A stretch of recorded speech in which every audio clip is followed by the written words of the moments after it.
Alright, so what we've got here is a 5.3 LS motor out of a 2003 Chevrolet truck. It's a half-ton two-wheel drive, which these motors are in almost everything, so it doesn't really matter. That stuff doesn't really matter a whole lot. It's an arm block, aluminum head. This is a driver's side head, and so I'm going to kind of pop this off real quick. I've already got the bolts all loose, but I'm just going to kind of go over it real fast.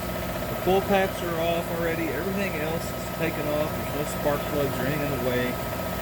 The valve cover has 4 bolts in it, and each one has like a little rubber grommet on there. Okay, so when you get a valve cover kit, valve cover gasket kit, it'll come with new rubber grommets. So that's what they look like. There's 4 of them in there. They're 8mm bolts. They come out fairly easily. Just kind of peel that little guy out like that. So there's the valve cover. This is a valve train. We've got the rocker arms, intake and exhaust. So this is an exhaust. The exhaust rocker arms will line up with the exhaust ports. Okay, exhaust, exhaust, exhaust, right here. Okay, so this is an intake here, intake, like that, and so on and so forth. So these bolts here are 8mm. I've already got them all loose. These are non-adjustable rocker arms. Each one is individually bolted, but they mount on like a little rail that keeps them in order. There's that. Then the push rods. You'll have 1 push rod for each rocker arm.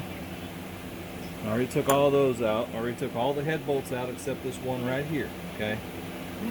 Now the next thing you need to do before you get all rambunctious and take things apart further, this steam tubing needs to come off. That connects the heads together, and it has a return port to the overflow tank. So this has to come off. You get rid of that. It's got 4 10mm bolts in there, and then right across the top here you have 1, 2, 3, 4, 5. There's 5 10mm bolts that need to come out of the top of this head right here on the intake side. Okay, if you don't take those out, it's not coming off. You're going to break it.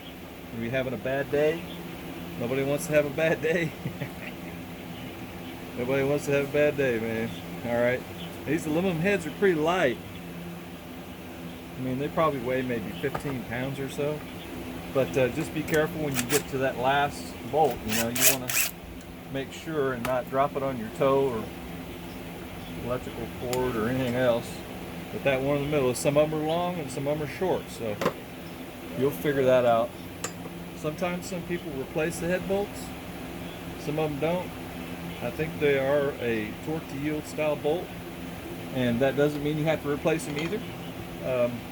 If you're able to inspect that bolt and see that it's perfect and not stretched and ruined and things, you can reuse it. Most people just replace it.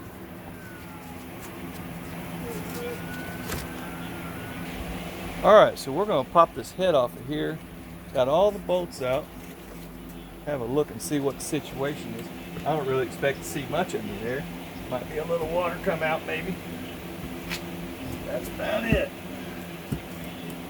That's about it. Not a lot to it. Not a lot to it. We got the lifter guide trays. That's what these things are here. Each one of these has like a little guide thing that goes down in there, and this is the head gasket. Head gasket, let's see. Now, if you see a place on this head gasket where it looks like there was a trail on it, that's where you can see that there was a problem. But see, on this case here, you can see how there's lots of corrosion and stuff on. And they didn't have proper antifreeze in this motor for a long time. They just had just a little bit.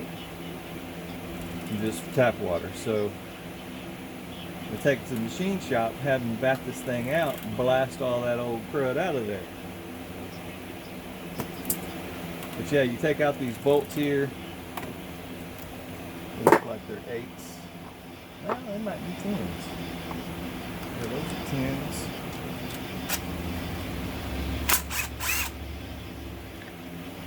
Now these here, these right here should be replaced anytime you take this apart. Alright, so as you can see, the lifters, when I pulled this out, the lifter stayed in there. And it don't hold the lifter very tight because these things are just plastic and they just don't do a very good job after they get old. So let me get something to see if we can get in here and have a look. Well, I ain't know. Usually these things are stuck in there pretty good and you got to grab them with something. They make a special tool to pull those out. I call it vice grips because all them lifters and all that stuff, you tear this thing all down like this, all that stuff you ought to just throw it away and get new ones because they're cheap. You got to pull this head off to change those lifters. When you change these lifter trays, you got to pull the head off to get to them. That's how these LS motors are. Okay. They did do a couple of things that are at least a little better than the older small blocks was, is they got these holes are blind. So there's no water in the head bolts. Alright, so I got one of those lifters and I grabbed it with some vice grips. I wouldn't recommend doing that.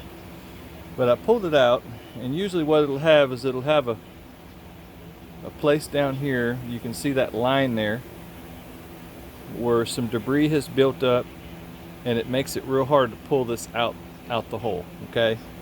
And you see how cruddy all this is. It's all nasty all the way around. Anyway, this is a roller lifter, okay? That's it right there. And if you look in there real carefully, you can see those tiny little, well, that's not helping. You can see those tiny little rollers in there. Alright, so when this lifter fails, those little rollers come flying out all over the place and get stuck in the oil pump, and you know, you got shrapnel blow up city. So anyway, this vehicle ran pretty darn good. Even with how nasty these lifters are, it ran really well. Now, I will say that on a roller cam motor, that these lifters can be mixed up between different loads. There's different engine builders that would say you can't do that, but on a roller style lifter, it's not making a pattern imprint on the end like the flat tappet styles. So I've seen these and done it myself as well, where these have been all mixed up and it didn't matter, everything was fine. So these right here will be thrown in the trash anyway. I'm not worried about it. I'm just talking about how methods that I've used and that I've seen other people use, the different types of methods on building motors. Now we're talking about, you know, for a street vehicle, you know, just a regular old vehicle. See, these are trash. These are going in the trash. They're junk. They're no good. Plastic things, you replace those every time, no matter what. You should replace the lifters every time, no matter what, as well. But that's your choice. If you want to pull the head off, you got a blown lifter, that's on you, you know. It's easier to go ahead and replace the lifters in the cam if you can get those from Engine Tech. Got pretty good parts, Engine Tech.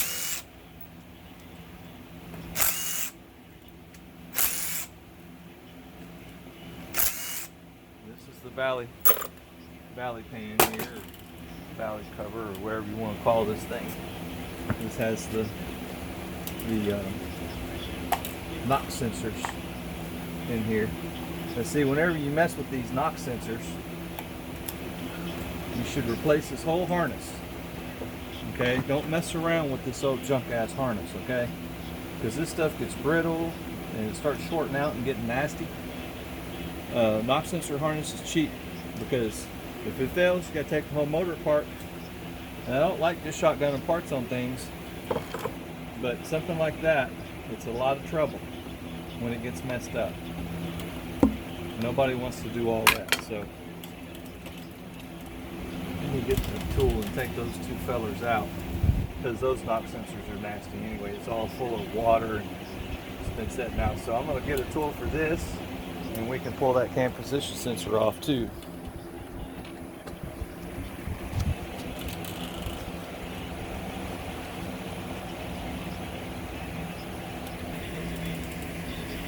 Alright, so I got them two little rascals pulled out. This one here is really nasty, okay?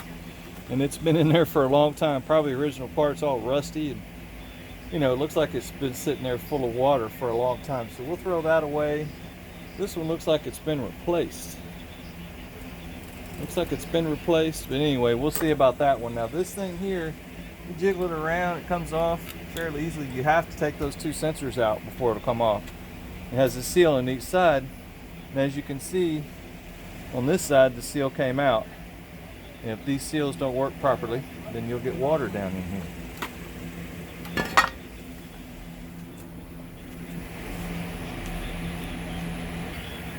Alright, so if those seals don't seal properly, obviously you get water down in here.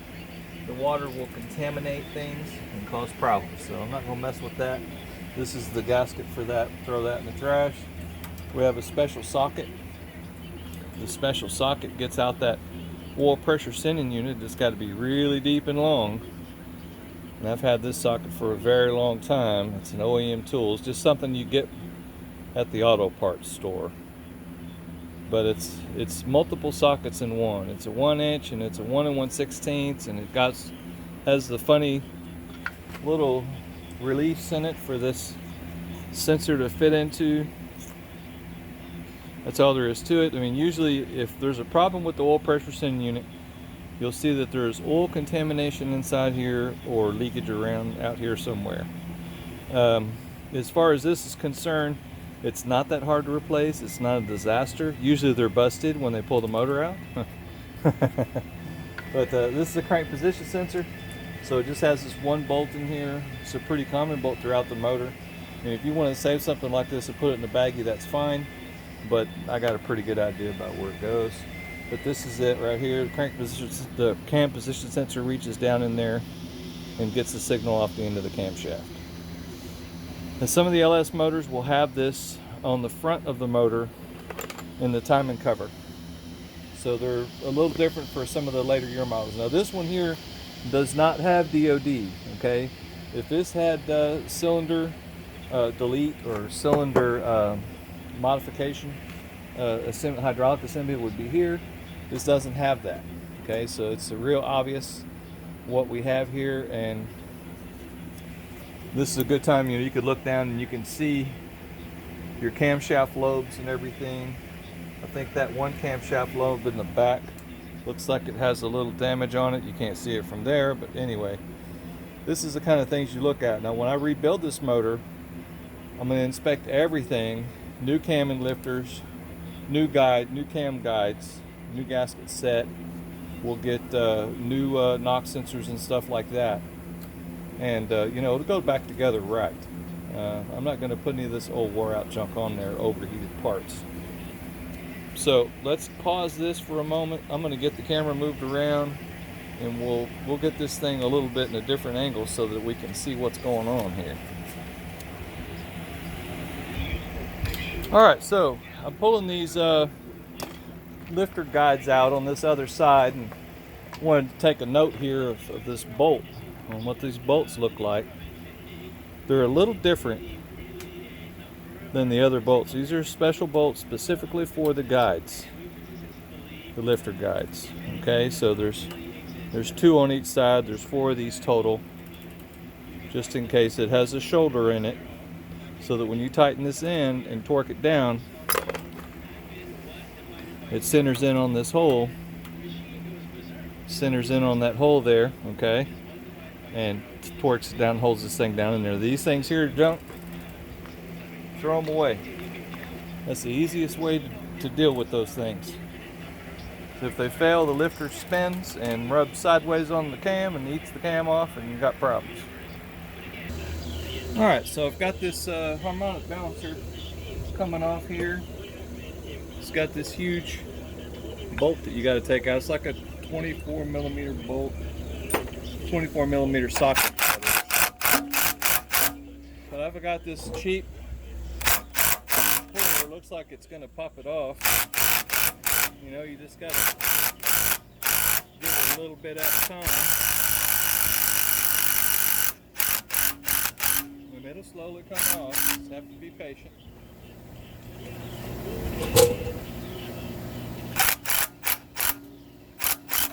There we go, success. Alright, so that's what that tool looks like. And I've got it with the longest driving anvil that comes in the kit. It comes with 3 different ones. But all all it has on there is these 3 little hooks. These 3 little hooks that hook onto the balancer, and this is just a cheap one that I got off Amazon. I don't know, $25, $30, whatever. But that's what that looks like right there. Harmonic Balancer removal. Now this Harmonic Balancer, what it has a rubber band that goes all the way around. It's encapsulated inside here. Okay, you can see it on the front right here. Okay, and sometimes that fails, the whole thing rattles.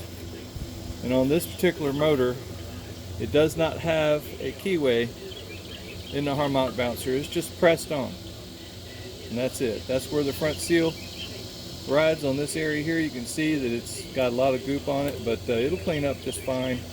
I don't think it has much of a groove in it. I'll have to look at it after I clean it up. But that's what that thing looks like. It takes another special tool, a Harmonic Balancer installation tool, to press that on, and I'm not doing that in this video, so catch it another time.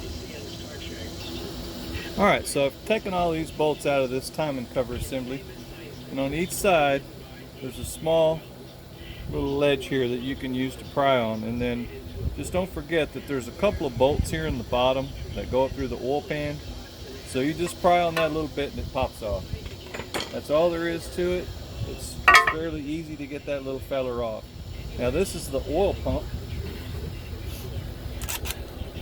We'll go ahead and pop this oil pump off of here, but it probably, I don't think, we can't get it off all the way.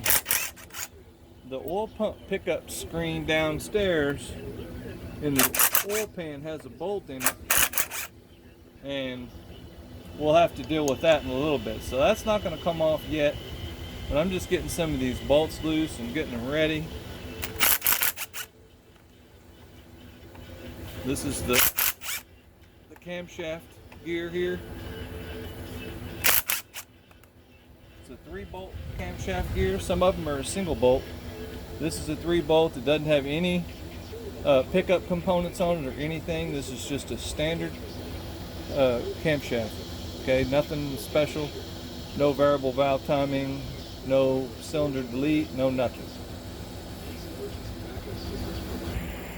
Alright, so we've got this thing flipped over, and I'm going to pop this oil pan off, and we'll be able to take the oil pickup off, and that'll give us some space so we can get that oil pump loose. The view of the motor right now is the view of this is the driver's side. It's the opposite of the starter.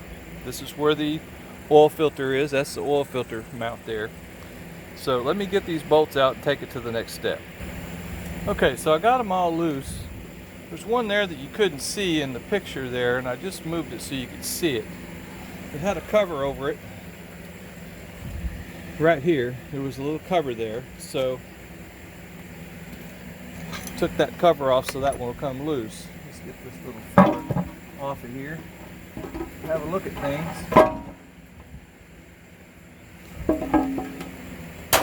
Alright, so there we are. That's your typical low maintenance motor right there. It's looking pretty raggedy, and it's got lots of residue and buildup on it. Now when we take the machine shop, all this stuff is going to get blasted off pretty good. All this stuff that I'm taking off, though, most of it, just about most of it, I'm going to clean it myself. But the machine shop has a vat. They throw it in there for a couple days and it comes out looking brand new. So I'm going to get all those bolts loose, loosen up the pickup for the oil pump there. Alright, so I've got all those bolts. So they're all 13 millimeter, and they're all kind of like a locking type, lock nut style nut. I said bolts, but now this bolt here, this is the bolt. This is the bolt for the oil pump pickup tube right here. That's what it looks like. It has an alignment pin on it. There are some kits to advance the fastening of this little feller, okay, and change that around and make it stronger and all that business. But this is what all these Windage Tray bolts look like. They all have like a little lock nut design. Now I'm throwing all those in the oil pan. We'll put all that. Now see, this is the oil pump pickup, okay. Now this is that O-ring that goes on here that always fails. and you get an O-ring. Well, hell, I don't even see the O-ring as a matter of fact. That looks like the O-ring. Hold on. Nope, that's just a piece of metal. Okay, whatever. The O-ring is stuck down in there. I'm not worried about it. Anyway, so that oil pump comes off fairly easily, okay? It just has these 4 bolts in it, okay? Once you get that pickup tube out of the way, the oil pump comes off nicely. Alright, so it's got 4 bolts. Now I'm going to throw these in the pan too. That oil pump just pops right off, okay? And so you can see the O-ring in there. There's that O-ring. That's something that's a tricky job, and you have to be careful when you install that and do it right. If you don't do it right, you'll have some funny problems with your oil pressure. So the windage tray comes out like that, and there we are. We've got a motor, okay? Let's look. It doesn't look like we have any burned up connecting rods, and what you'll see is if there's a connecting rod that's a really dark color, the ones in the front are the last of the oil in circuit. Those are the ones that will start looking discolored first. And this is the timing right there. That's a reluctor for your timing. So get this thing, I'm going to take out the rear main seal. I'm going to take that off next. So I want that to be out of the way. I don't want it to stop the progress of pulling that crankshaft out.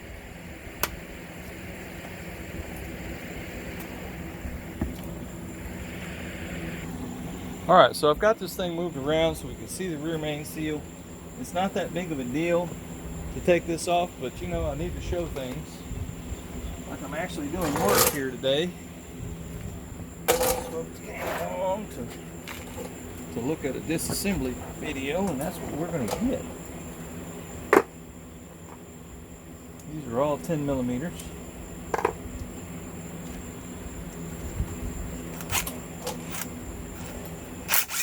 So anytime you take off a transmission on one of these LS motors, or you do anything that you have access to this rear main seal, you put a new rear main seal. This thing starts leaking, it's a giant pain in the butt.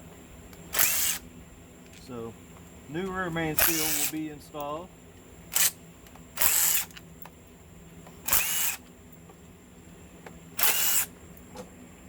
Go. Bunch of 10 millimeter bolts. Pops off pretty easily. As long as you got them all loose. There we are. Looks pretty nasty. So, alright. Let's talk about what's happening here. Now the gasket is still on there. Let's get that gasket going. There's the gasket. And you'll see here at this section here, right above the camshaft. Okay, so that's a section there that you have to be careful with. You put this new gasket on there. All this stuff is very important for it to seal. It's a very important seal, okay? That's what it looks like. Now there's a thing in here they call the dog bone. This little fella right here. It probably ain't going to come out that easy. I'll have to put a screw in it to get it out. But there's a kit you can get that comes with an aluminum dog bone that has an O-ring on it that fits in here very tightly. And it has a hole in it with a threaded hole. You put a screw in there to install it and remove it. So that's something that I recommend to do.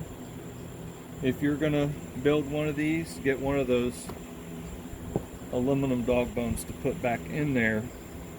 Definitely put a new rear main seal. And what you want to do is Scotch-Brite is your friend, okay? You're going to get this rear crankshaft right here with the rear main seal rides. And you're going to want to clean this up with some Scotch-Brite really nice and brand new, okay? And when I put this rear seal and this rear seal gasket, okay, I use trans gel to lubricate all the gaskets and O-rings. These are all rubber O-ring style gaskets, okay? I use trans gel to put all that back together, and I torque it with a torque wrench, and you got to do it right every time, because if this little sucker leaks right here, you're not going to be happy. It's a bad day. So I'm going to get some of these pistons pulled out here. Alright, so this gasket is trash. Trash can's over there somewhere. We'll throw that over here. let's see about popping one of these pistons out and have a gander. What size is that? 12? Probably 12. 12 millimeter. No, that's an 11 millimeter. Well, got 11 millimeter in here in the toolbox, which is probably 7/16, but we'll get an 11. Alright, so I've got those two rod bolts loose there. I zoomed it in a little bit so you can see what's going on here. And I hope the light level is working out alright. I can move this other light over here so that we can get some good light. So, yeah. Alright, so this is the part where you kind of want to be careful, okay? Now you take one of these pistons out and you don't want to ding the crankshaft. Alright, so that's our bolts. This is our cap. So immediately when we take this cap off, we're going to want to have a look. Now, this looks beautiful. Look at that. Now, this motor hasn't been taken care of very good. But it does look like it's always had oil pressure, because it just barely has a little wipe on there. Alright? The only time it really gets that, you turn the motor off, it's off for a long time, you crank it up, it gets a small little wipe there. And that is just amazing for a little of care that this sucker has got. So anyway, it doesn't have a huge relief on a lot of motors. What you'll see on the on one side of the crankshaft, one side will have a square bearing surface and the other side will be rounded. This one is square all the way across. So it doesn't have an advanced level like a high performance crankshaft in it or anything like that. Now this is the part you want to be careful. You push this piston out, you don't want to ding that crankshaft. Of course, that drop on the bolts. And that piston comes out. Now, if it has a really bad ridge down there, it won't want to cooperate. And we require cooperation at all times. So you get you a stick or a broomstick or whatever, and you kind of give it a little push, and there we are, man. That sucker pops out quick. Alright,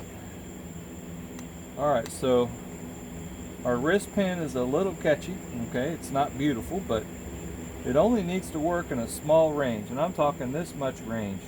The range isn't that much. Let's look at our rings. Going to spin this thing around and see where our rings are lined up. Now look at this. Now this is a factory piston. This motor has never been apart. And look at the ring spacing. Now over the years while it's been running, these rings have decided to get themselves very close to being lined up. And that's a bad deal. So that's one problem. The next problem is that this oil control ring, it's loose, it's not stuck. And what you're looking for is you're looking for this oil control ring to be caked up and all messed up. This one is not in that bad of shape. This is in actually very good shape compared to what I've seen.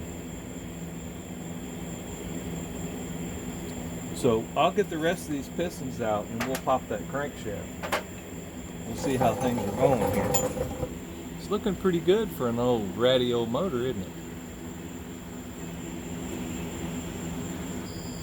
Alright, so there was something I wanted to show about these rod caps. These rod caps are what they call cracked. And where they fracture the cap somewhere and they put it into a fixture and they break it off. You'll see that the line is different on there, okay? And when you look at it, you'll see that it has an odd pattern. Every one of them is different. And they just break it off and then they put it back together and it fits perfect every single time. So that's something that's a little different about these caps. I think they're called powdered metal caps. Powdered metal connecting rods. It's just a cheaper way of doing things. Okay, so I've got all the main caps loose. Obviously, I've got all the pistons out as well. But all the main caps are loose. I took the timing chain off. The timing chain comes off real easy. Just throw that oil pump out of the way. And these things here, they're labeled. They have a number here on each one. And then on each main cap, there's a bolt on each side, a 10mm bolt that goes in from the outside. That has a 13 and a 15mm bolt on each one. Like that. And they come out fairly easy. All of my bearings have looked really good. I'm quite surprised with the quality of oil that's in this vehicle, how good the bearings look. But that's what all that business looks like. Get this crankshaft out. There we go. Crankshaft is out of the way. To just be careful with that reluctor ring. You don't want to ding that thing and mess it up.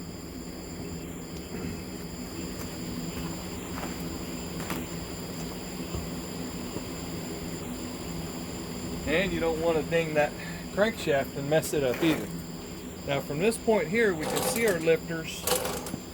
Lifters are a little bit easier to get to. It's not perfect, but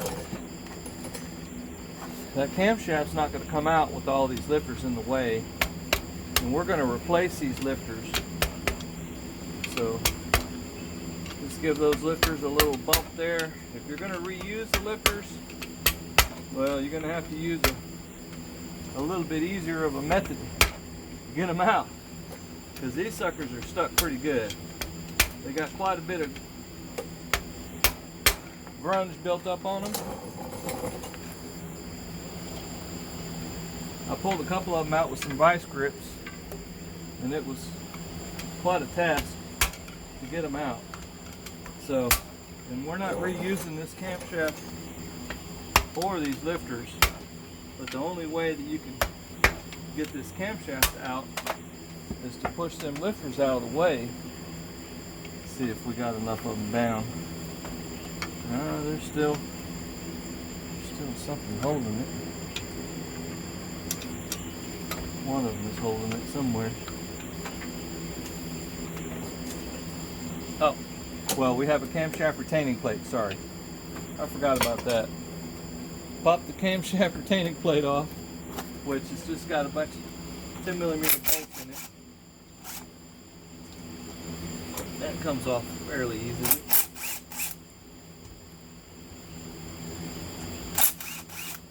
Thought I already took it off.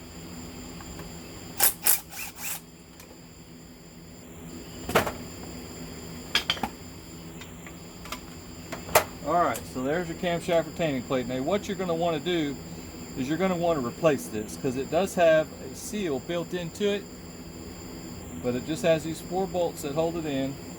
It has that seal that holds it on there. It's not that big of a deal, but